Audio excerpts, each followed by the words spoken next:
요한복음 8장입니다. 죄를 이길 수 있는 진리에 속했는가? 요한복음 8장에 있는 말씀으로 여러분과 함께 나누고자 합니다. 진리를 알지니 진리가 너희를 자유케 하리라. 이 말씀은 그리스도인이라면 너무나 다 잘 알고 있는 그런 말씀입니다. 진리, 자유. 이런 인류 사회에서 가장 많이 다루어지는 주제일 것 같은데 세상의 개념과 성경의 개념에는 차이가 있습니다. 그러면 여러분들이 알고 있는 진리나 자유가 사실 무엇인가? 만약에 여러분의 자녀가 이제 저렇게 커가면서 엄마, 아빠, 자유가 뭐야? 진리라는 게 뭐야? 라고 묻는다면 여러분들은 그거에 대해서 대답을 해줘야 될 준비가 되어 있어야 됩니다. 그 나이에 맞게, 그 나이의 표현에 맞게 말해줘야 되는데 사실 표현 방식은 달라도 본질은 같아야 되는 거예요. 계속 얘기해주는 그 본질은 같아야 된다고 봅니다. 저는 여러분들이 자녀들이 커가면서 여러분들은 그렇게 하지 많이 못했을 것입니다. 우리의 한국의 문화와 그것이 우리를 그렇게 키우는 게 보편적이지 않았을 거예요. 그렇지만 유대인들은 식사 자리를 하면서 말을 많이 했다는 거예요. 그런 걸 얘기를 나눈 겁니다. 엄마 자유가 뭐야? 오늘 학교에서 배웠는데. 그랬을 때 부모들이 아이들과 토론할 수 있고 또 무엇이 옳고 그른가를 표현할 수 있는 그런 분위기를 여러분들이 만들면서 키워나갈 수 있기를 바랍니다. 토론의 그런 스킬은 하루아침에 되는 게 아니에요. 그러니까 어렸을 때부터 자기가 생각하고 있는 말을 할 수 있게끔 해주세요. 그러면 보통 아이들이 하는 말이 여러분이 듣기는 어떻습니까? 들을만 합니까? 그 쓸데없는 말 하지 말고 그냥 조용히 밥이나 먹어. 우리는 보통 이럽니다. 근데 좀 그러지 말고 애들이 하는 얘기를 듣고 그 애들이 하는 얘기 안에도 주제가 있습니다. 그 말도 안 되는 것 같지만 그 나름대로 주제를 펴갔을 때 그거를 여러분들이 그 토론의 주제로 좀 키워가는 그러한 그 가정이 되기를, 그런 분위기를 만들기를 여러분에게 가정의 달을 맞이하면서 부탁을 하겠습니다. 아마 문화적인 면에서 파리 사람들, 그러니까 불란서 사람들만큼 자존심이 강한 사람은 없을 거예요. 그래서 그들은 세계 최고의 문화가 자신들의 것이라고 주장을 한다는 거예요. 그래서 지금도 아마 영어가 홀대받는 것은 프랑스일 것입니다. 어디 가서 영어를 쓰는 거는 어떻게 보면 참 어떤 사람들은 편하게도 느끼고 프라우드하게 느낄지도 모르지만 불란서에 가서 영어를 쓰는 것은 굉장히 홀대를 받는 그런 느낌이라는 거예요. 그리고 세계에서 가장 거만한 웨이터가 프랑스에 있는 웨이터래요. 이렇게 손을 들어서 웨이터를 부르는 것은 아주 저급한 행동이래요. 그러니까 그런 걸 갖고 있는 그런 사람들인데, anyway, 또 종교적인 자존심에 있어서는 예루살렘에 있는 유대인을 능가하는 사람이 없습니다. 이 자존심이 강하다는 것은 자신의 것이 최고이므로 다른 사람의 것을 인정하거나 받아들이지 않는다는 것입니다. 그런데 이런 자존심이 강해서 이런 행동을 하는 사람들 보면 어떻게 보면 굉장히 유아적인 발상이라고 생각을 해요. 요즘 왜 유아적인 행동이냐면 우리 찬호가 지금 나이가 자기 것만 고집하고 자기 것이 옳다라고 얘기하는 건 뭡니까? 에고이즘이에요. 지금 조나이는 에고가 형성되는 과정입니다. 그러니까 내 자아가 형성되면서 자기를 자라가는 그러니까 에고이즘이 나쁘다는 게 아니고 자기를 형성해 가기 때문에 자기를 주장하는 거예요. 나를 지금 만들어가는 과정이기 때문에 제가 어떠한 일을 자기를 주장하고 고집을 피우고 땡깡을 부리고 하는 것은 자기를 지금 키워가는 과정에서 그거를 어떻게 올바른 자아를 형성해줘서 바로잡을 건 바로주고 키워줄 건 생각하면서 해야 되는 시기가 지금 바로고 유아기적인.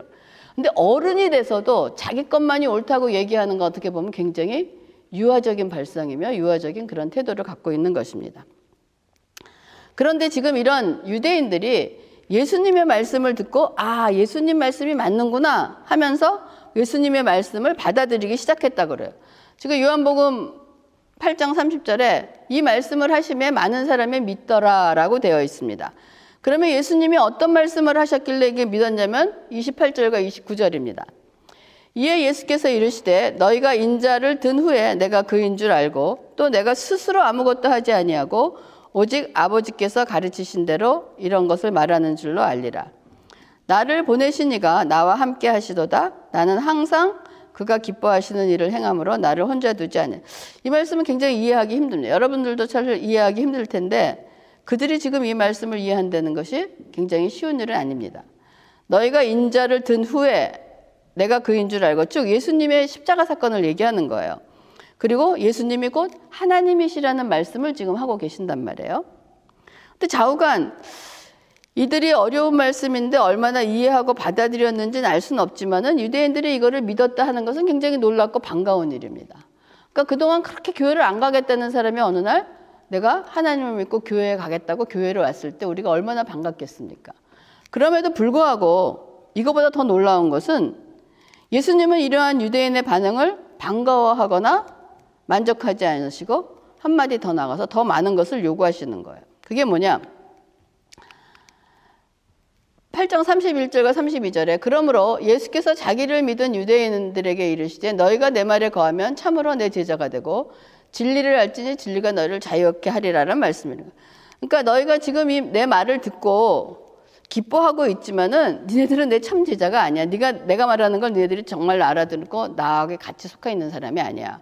그리고 진리가 니네들이 무엇인지를 깨닫게 되면 그 진리가 너희를 자유케 하리라라는 말씀입니다. 그러면 지금 유대인들은 자신들이 굉장히 잘 믿고 있으면서 조금 더 예수님의 말씀을 듣고 내가 조금 더 어드밴스된 신앙으로 갈까라고 생각을 하고 있는데 예수님의 말씀이 너는 참 제자도 아니고 너희들은 자유가 필요한 사람이야 라고 지금 얘기를 하고 있단 말이에요. 여러분 기분이 좋겠습니까? 기분이 이렇게 썩 좋을 것 같진 않아요.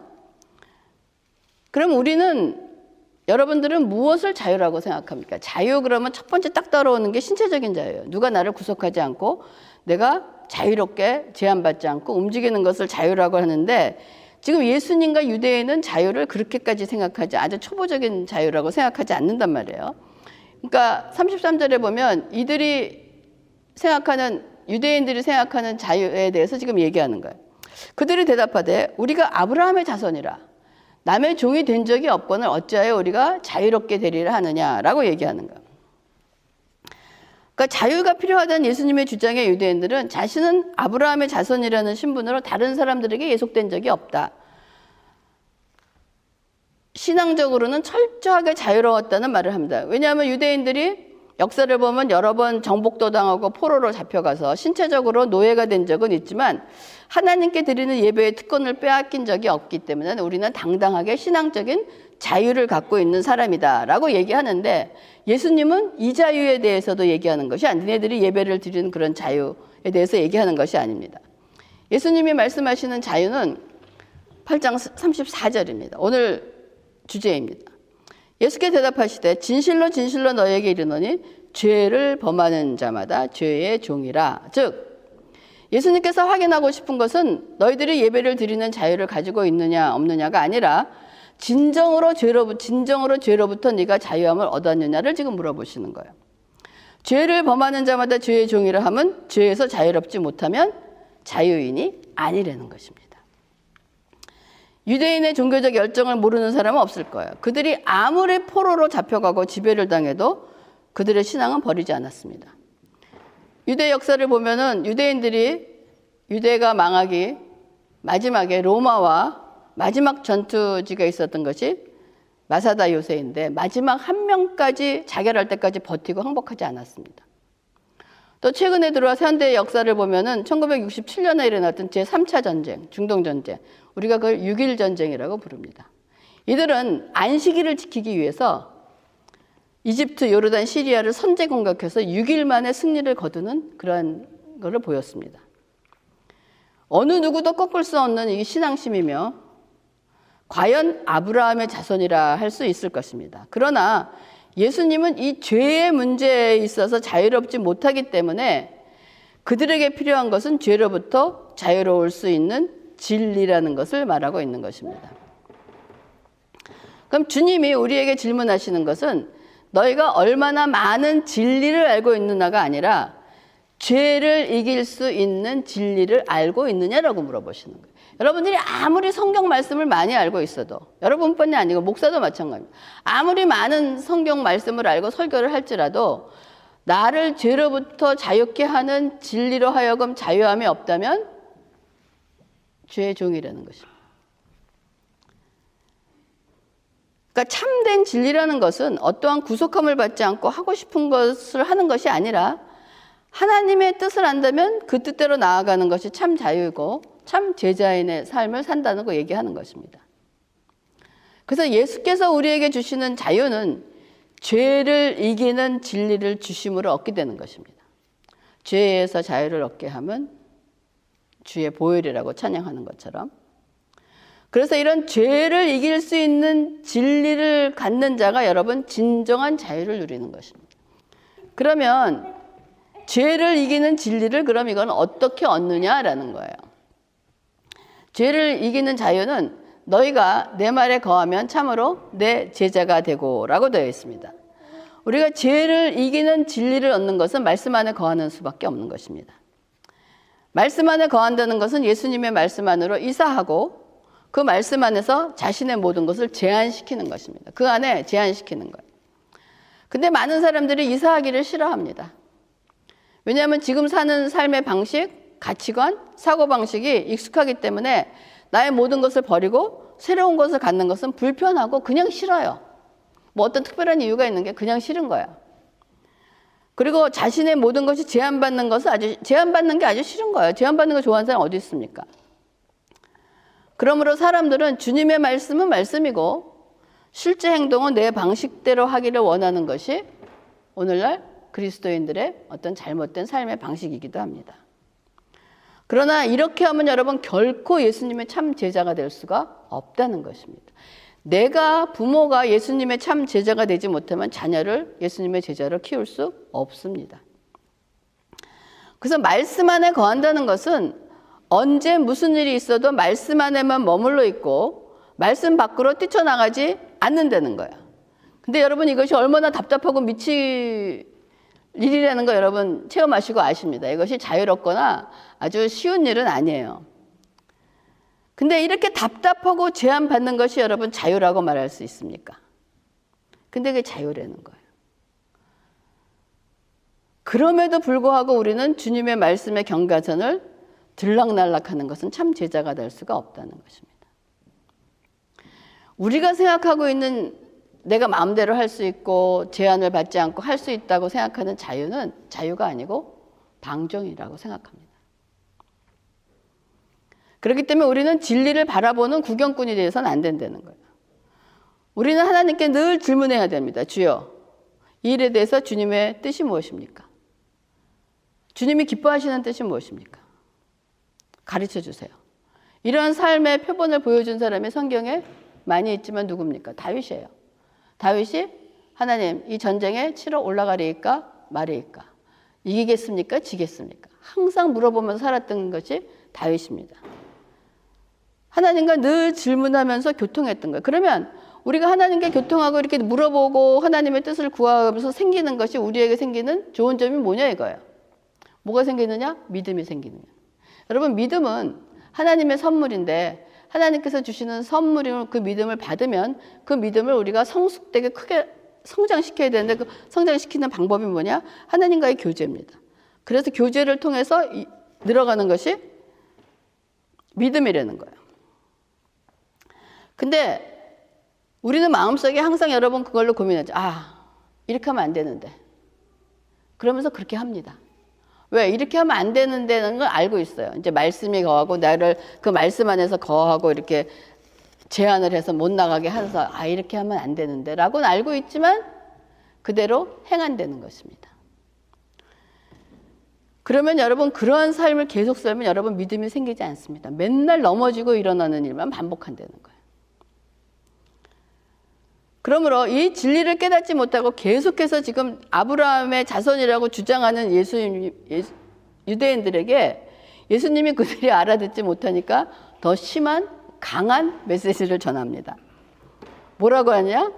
아브라함의 자손이 아니라 네가 내 참 제자가 아니다라고 얘기했는데 지금 이 사람들은 아브라함의 제자고 하나님의 자녀라고 생각하는데 말귀를 못 알아들으니까 어떻게? 더 강한 메시지가 나와요. 뭐라고 그러느냐? 너는 마귀의 자식이라는 거예요. 이게 무슨 청천벽력 같은 소리입니까? 이 말씀은 마귀 자녀고 너는 지옥 백성이라는 거예요. 예수님께서도 그래, 내가 혈통적으로 니네들이 아브라함의 자손이라는 거 인정해. 하지만 진짜 하나님의 축복의 상속자인가? 이것에 대해서는 우리 찬호가 맨날 얘기하는 것처럼 노노노노노노노노노 아니라고 지금 얘기를 하는 것입니다. 요한복음 8장 30절에 나도 너희가 아브라함의 자손인 줄 안다는 거야. 그러나 내 말이 너희 안에 있을 것이 없으므로 나를 죽이려 하는도다 라고 얘기하는 거야. 하나님의 축복은 하나님의 말씀을 듣고 하나님을 의지하는 믿음을 통해서 오는 것인데 유대인들의 마음속에는 하나님의 말씀이 있을 만한 곳이 없을 뿐 아니라 하나님의 말씀을 너무 싫어해서 주님을 죽이려 한다라고 얘기를 하고 있습니다. 그럼에도 불구하고 계속해서 아브라함의 자손이라 주장하는 유대인들에게 예수님은 너희가 아브라함의 자손이라고 주장한다면 너희는 아브라함답게 행동해야 되지 않느냐라고 물어보시는 거예요. 근데 네가 행동하는 거 보니까 아브라함은 전혀 닮지 않았다라고 얘기합니다. 그게 39장 8장 39절에서 40절입니다. 대답하여 이르되 우리 아버지는 아브라함이라 하니 예수께서 이르시되 너희가 아브라함 자손이면 아브라함의 행한 일을 하여 할 것이거늘 지금 하나님께 들은 진리를 너희에게 말한 사람이 나를 죽이려 하는도다. 아브라함이 이렇게 하지 않았느다. 자, 예수님이 아브라함을 만난 적이 있습니까? 없습니까? 있잖아요. 구약에 있잖아요, 벌써. 여러분들이 없다라고 고개를 흔드는 것은 이 시간 속에 지금 이 직선 안에 거하고 있는 사고로 생각하는 거. 이미 예수님은 구약에서 아브라함을 만났던 것이 우리가 창세기를 통해서 배우지 않았습니까? 그럴 때 아브라함은 어떻게 했습니까? 극진히 대접하고 하나님께 순종하고 믿음으로 드렸던 아브라함을 예수님은 기억하신단 말이에요. 그때 니네가 조상이라고 하는 아브라함은 나를 그렇게 믿고 따랐는데 니들은 지금 하나도 그런 적이 없다. 그러니까 너희가 닮은 너희 아버지가 누구인지 내가 알려주겠다. 니네들이 아브라함의 자손이라 그러는데 내가 네 아버지가 진짜 누군지 알려주겠다. 요한복음 8장 44절입니다. 너희는 너희 아비 마귀에서 났으니 너희 아비의 욕심대로 너희도 행하고자 하느니라. 그는 처음부터 살인한 자요 진리가 그 속에 없으므로 진리에 서지 못하고 거짓을 말할 때마다 제 것으로 말하나니 이는 그가 거짓말장이요 거짓의 아비가 되었습니다. 자, 출생의 비밀이 지금 밝혀지는 순간입니다. 자기가 아브라함의 자손인 줄 알았는데 자기 아버지가 누구냐? 마귀라는 거예요. DNA 유전자 검사를 했더니 마귀의 DNA가 나왔다는 것을 얘기해주고 있는 겁니다. 하나님께 속한 자가 아니라는 거예요. 근데 이것은 구약에서부터 줄곧 지금 우리에게 얘기해주고 있는 거예요. 아브라함의 아들 누가 있습니까? 이스마엘과 이삭이 있습니다. 이삭의 쌍둥이 아들 누가 있습니까? 에서와 야곱이 있습니다. 다 이 사람 누굽니까? 아브라함의 자손이죠. 그러나 하나님은 누가 언약의 자손 누구라고 얘기합니까? 이삭과 야곱에게만 하나님의 말씀이 있다라고 구약에서도 누누이 얘기하고 지금 예수님이 오셔갖고 새로운 것을 얘기하고 계시는 것이 아니라는 것입니다. 그러면 누구에게 이런 하나님의 말씀이 들립니까? 이 하나님의 말씀은 내가 듣고자 하고 싶어서 듣는 것이 아니고 하나님이 택하셔서 부르신 자에게만 들립니다. 근데 이건 정말 사람의 힘으로는 어쩔 수 없는 거예요. 똑같은 장소에서 똑같은 시간에 똑같은 메시지가 들려짐에도 불구하고 반응이 다릅니다. 아무리 많은 사람들을 교회에 불러와도 말씀이 귀에 들어가지 않는데 어떻게 하겠습니까? 이것을 우리가 뭐라고 얘기하느냐? 하나님의 주권이라고 얘기합니다. 이것에 대한 대답은 우리가 어떻게 드릴 수가 없어요. 왜 하나님이 그렇게 하시냐? 나는 들리는데 왜 너는 안 들리나? 이거는 내가 어떻게 할 수 있는 일이 아니란 말이에요. 그러면 내가 할 수 있는 일이 아니고 하나님의 주권이니까 우리는 아무것도 안 해야 되느냐? 그냥 가만히 있어야 되느냐 하는 겁니다. 근데 하나님께서 긍휼을 베푸시고 은혜를 베푸시는 자에게 하나님의 말씀이 찾아가고 그 귀에 들리게 되고 이해하게 되는, 우리도 처음부터 마귀의 자녀였기 때문에 하나님의 말씀을 들을 준비가 되어 있지 않습니다. 근데 우리들의 삶 속에서 여러 가지 어려움을 통해서 우리의 마음이 낮춰지고 우리의 교만이 꺾어지고 무엇인가 두렵게 하는 일이 생깁니다. 이런 준비가 없으면 우리는 하나님의 말씀을 받을 만한 사람은 아무도 없어요. 그래서 혹시 여러분의 삶 속에서도 혹시 마음이 낮춰지고 어려움이 오고 이런 상황이 왔을 때는 여러분 어떻게 깨달으면 하나님이 지금 나에게 무슨 말씀을 하시고자 지금 나를 다루고 계시는 거구나. 내가 편안하고 좋을 때는 말씀이 안 들어옵니다. 그럼 말씀을 필요로 하지 않아요. 그렇지만 하나님은, 하나님의 목적은 우리에게 말씀을 들려주고 말씀을 주셔야 되는데, 우리가 그거를 준비가 안 되어 있으니까 그거를 말씀을 들을 준비를 시키기 위해서 어떻게 하느냐? 흔드시는 거예요. 어려움도 주시고 고통도 주시고 우리를 낮추기도 하시고 우리의 교만을 꺾기도 하신다는 것입니다. 그럴 때 여러분의 이런 신호가 오면 여러분 말씀 앞으로 나가시기 바랍니다. 또 이런 상황도 있지만은 또 우리 주위에는 이런 걸 얘기해 주는 사람이 있어요. 네 문제는 바로 이것이다 라고 지적해 주는 사람이 있어야 돼요. 우리가 오랫동안 신앙생활을 하다 보면 자신이 잘못할 수 있다는 생각을 하지 못합니다. 말씀을 들어도 나에게 적용시키려고 그러지 않고 다른 사람에게 꼭 적용시키려고 하지 그것이 나에게 해당다라고 생각하지 않아요. 그래서 많은 사람들이 말씀을 듣고 나서 은혜 받고 나서 하는 공통적인 말씀이 누군지 아세요? 오늘 그 말씀을 꼭 들어야 되는데 오늘 그분이 오늘 교회를 안 왔어. 안타까워. 오늘 그 말씀은 꼭 우리 남편이 들어야 돼. 오늘 그 말을 우리 와이프가 들어야 돼. 이건 우리 아들이 꼭 들어야 돼. 꼭 이런 얘기를 많은 사람들이 한 99%는 그렇게 얘기합니다. 왜? 나는 거기에 해당된다고 생각하지 않기 때문이라는 것입니다. 근데 말씀을 들으면 자기에게, 우리에게 가장 먼저 적용하는 것이 하나님께서 원하시는 것입니다. 그럼 마귀의 존재는 어떤 것인가? 여러분, 마귀는 어떤 존재냐면 마귀는 거짓의 영입니다. 마귀는 거짓말쟁이에요. 마귀는 우리로 하여금 절대적인 하나님의 진리의 말씀을 상대화시킵니다. 그리고 내가 받아들일 수 있으면 진리이고 받아들일 수 없으면 비진리라고 속이는 것이 마귀의 일입니다. 그래서 진리의 기준이 하나님의 선하심이 아니라 나 자신으로 만드는 것이 마귀가 하는 일입니다. 이것이 뭐냐? 에덴 동산에서 하와에게 했던 일이 마귀의 계계예요. 근데 여러분, 마귀가 어리석은 것은 우리가 전쟁을 하려면 계획을 세우면서 그 계략은 자꾸 변해가야 되지 않겠습니까? 근데 마귀의 계략은 에덴 동산에서부터 지금까지 한 번도 변한 적이 없어요. 그러니까 그들의 계획은 다 노출돼 있어요. 근데 우리가 그걸 모르고 속아 넘어가는 우리가 어떨 땐 더 바보라는 거지. 마귀는 진리를 상대화시킬 뿐 아니라 그 거짓을 진리로 믿게 해서 하와가 지금 하나님의 말씀을 어기게 했고, 이것이 끊임없는 마귀의 정책이고 전략인 것을 잊지 마시기 바랍니다. 그리고 마귀는 처음부터 살인한 자요. 마귀에게는 진리가 그 속에 없으므로 진리에 서지 못해요. 그렇기 때문에 마귀의 가장 연약한 힘은 뭐냐면 마귀에게 진리가 선포되면 무너지게 돼 있습니다. 하나님의 말씀이 선포되면 마귀는 무너지게 돼 있다는 거예요. 그러니까 마귀가 지금 최종적으로 진리 중에 진리이신 누구를 죽이려고 하는, 마귀의 궁극적인 목표, 그러니까 예수 그리스도를 십자가에 못 박는 일을 하는 거예요. 사탄이 사용하는 무기는 여러분 거짓입니다. 그러니까 거짓을 말할 때마다 제 것으로 말한다는 것은 자기 본성에 따라 한다는 거예요. 사탄의 본성은 뭐냐? 거짓이라는 거예요. 그래서 사탄이 가장 두려워하는 것이 뭐냐? 진리라는 것입니다. 그러므로 우리가 자신의 선한 양심, 신앙 양심을 지키는 것이 하나님 말씀 안에 거하는 것이 사탄의 모든 공격을 물리치는 가장 강력한 무기가 되는 것입니다. 그러므로 오늘 죄로부터의 자유, 죄를 이길 수 있는 진리가 무엇인가를 보여준 것이 요한복음 8장에 나오는 가늠한 여인의 사건입니다.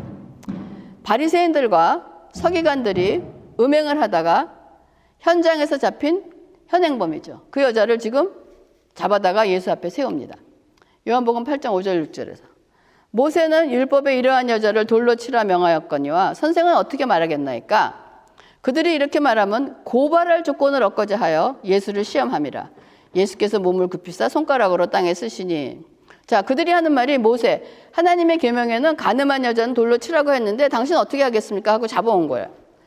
이들의 의도가 무엇입니까? 간음을 하는 행위는 마땅히 처벌을 받아야 할 일이에요. 그러면 율법대로 그 현장의 자리에서 그 자신들이 처리할 것이지 왜 그 여자를 예수님 앞으로 끌어와서 이거 어떻게 하겠냐라고 물어보는 것입니다. 이것은 이 죄를 지은 여자를 이용해서 예수님을 어려움에 빠지게 해서 예수님을 잡으려는 계획입니다. 자, 가늠한 여자의 죄도 크지만은 이 유대인이 얼마나 그 간악함을 볼 수가 있습니다. 다른 사람의 죄를 이용해서 예수님을 빠뜨. 이것이 인간이 생각하는 사악함과 간악함입니다. 그럼 과연 예수님의 결정은 무엇이었을까요? 죽이라고 하면 사랑하고 용서하라고 선포하는 예수님의 메시지와는 맞지 않습니까? 라고 얘기하는 거예요. 근데 여러분, 우리들이 이 하나님의 사랑을 이런 경우에 잘 얘기하는데, 뻑하면 사람들이 하나님이 이런 일을, 이렇게 엄한 일을 하시면 사람들은 이게, 하나님은 사랑이신데, 사랑의 하나님이 그럴 수 있습니까? 라고 얘기하는 사람이 많습니다. 이것은 하나님의 사랑에 대한 이해가 잘못되어 있는 거예요. 무엇이 사랑인지도 모르고 그저 사랑은 그래 오냐 하는 것이 사랑이라고 생각하는 거예요. 또 예수님께서 그럼 용서해라 라고 얘기하면 율법을 어기는 것이 아닙니까? 율법에는 돌로 치라고 했는데 이러한 사건들이 여러 번 있었어요. 성전세를 내야 됩니까? 가이사에게 세금을 내니까 이거 있잖아요. 그거 뭐 세상을 따르겠느냐? 하나님의 따르 이거 물어봤잖아요. 그러니까 예수님의 답이 뭐였어요? 가이사 것은 가이사에게, 하나님의 것은 하나님에게. 참 이런 지혜가 우리에게 있기를 바랍니다. 그러니까 이러지도 저러지도 못하게 하는데 예수님의 해결책이 뭐냐? 요한복음 8장 7절과 9절입니다.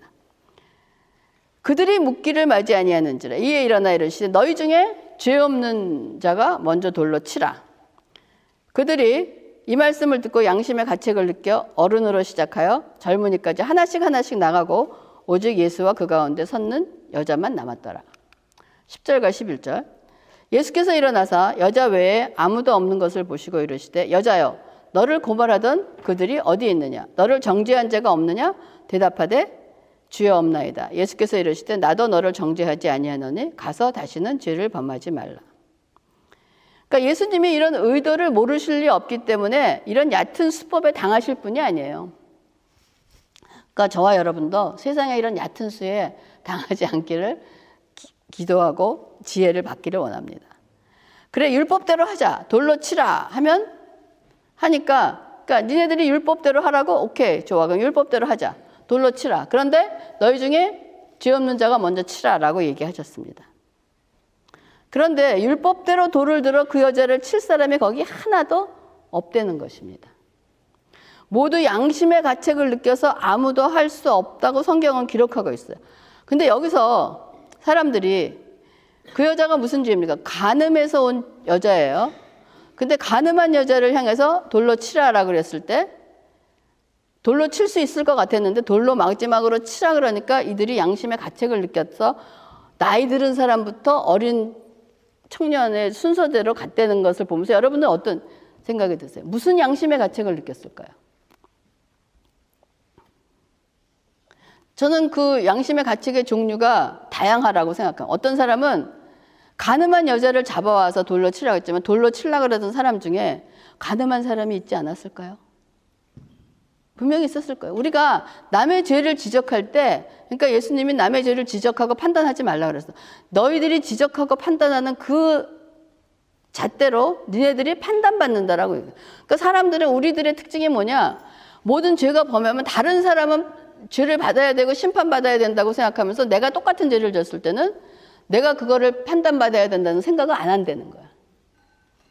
그러니까 거기 양심의 가책을 받았다는 것은 거기 모든 사람이 다 간음을 했다라고는 할 수는 없지만은 그런 양심의 가책을 받을 수도 있고 간음의 죄는 아니었지만은 내가 막상 들려 치려고 그러니까 내가 잘못한 어떤 그런 양심의 가책이 있어갖고 물려쳤다는 것입니다. 그렇기 때문에 이 간음한 여인의 행동은 죄이지만 이거를 죄로 정죄하고 심판을 내릴 수 있는 사람은 인간 중에 아무도 없다는 것입니다. 그리고 사람들이 다 떠나가고 예수님과 그 여인, 즉 죄인과 예수님만 남았다는 것은 예수님은 그거를 판단하실 수 없다면 예수님도 떠나야 되는데 예수님은 떠나지 않으셨어요. 그건 뭡니까? 예수님은 양심의 가책 받을 일이 없다는 거예요. 그러니까 예수님이 뭐라고 얘기하셨냐면 너를 정죄하던 자들이 없다라고 말씀하시면서 예수님이 너를 정죄하던 자 어디 갔냐 하니까 예수님이 주여 없나이다 라고 대답을 합니다. 이 순간이 뭐냐? 이 여인은 죄로부터 자유함을 얻는 순간입니다. 그리고 난 다음에 예수께서 더 확실하게 말씀하시기를 나도 정죄하지 않겠다. 이거 뭐냐? 하나님의 용서를 선포하시는 순간입니다.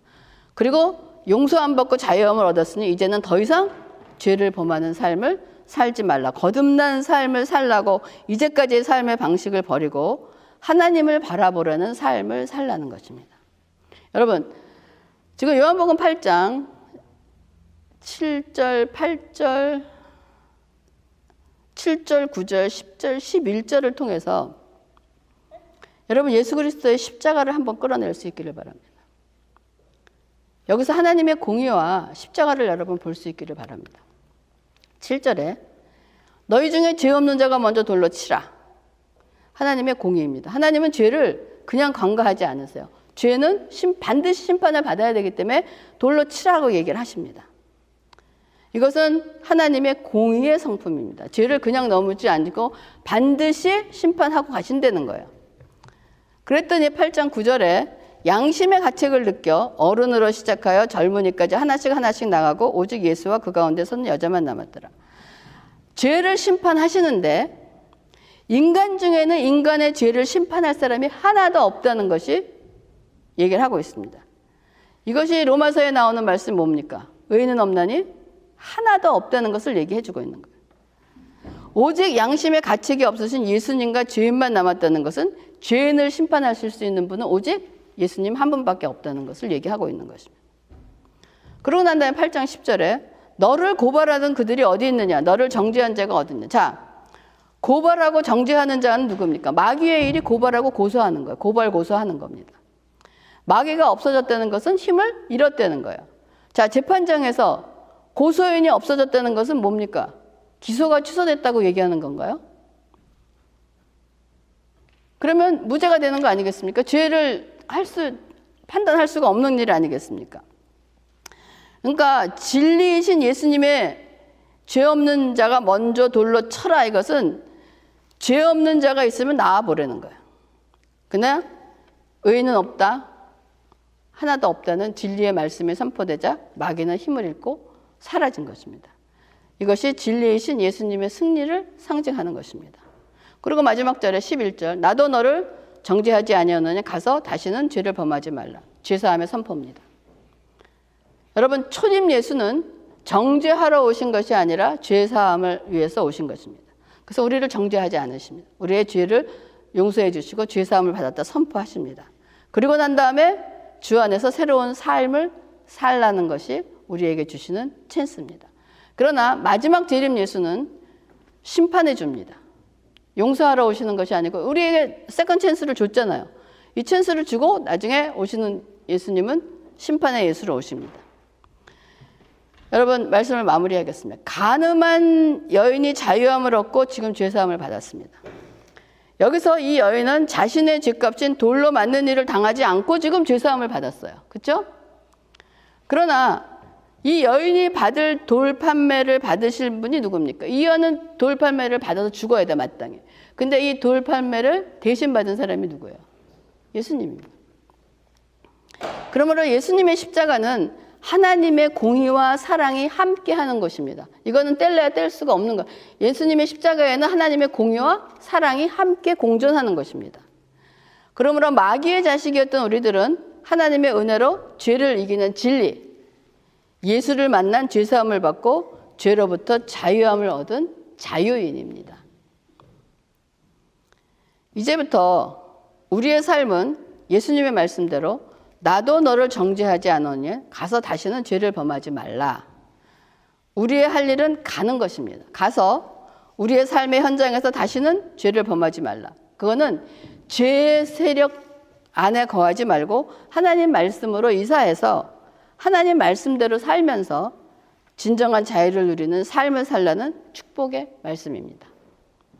그래서 여러분, 우리 안에 있는 진리는 죄를 이길 수 있는 강력한 무기를 가지고 있음을 여러분 믿지 마시고 늘 죄를 이기는 진리 안에서 승리하는 삶을 사는 저와 여러분이 되기를 주님의 이름으로 축원합니다. 기도하겠습니다. 하나님, 감사를 드립니다. 저희에게 죄를 이길 수 있는 진리를 허락하시고 그 진리 안에서 승리하는 삶을 살게 하신 하나님의 이름을 높입니다. 하나님 영광받아 주시옵소서. 이 모든 말씀을 우리 구주 예수 그리스도 이름으로 기도합니다. 아멘.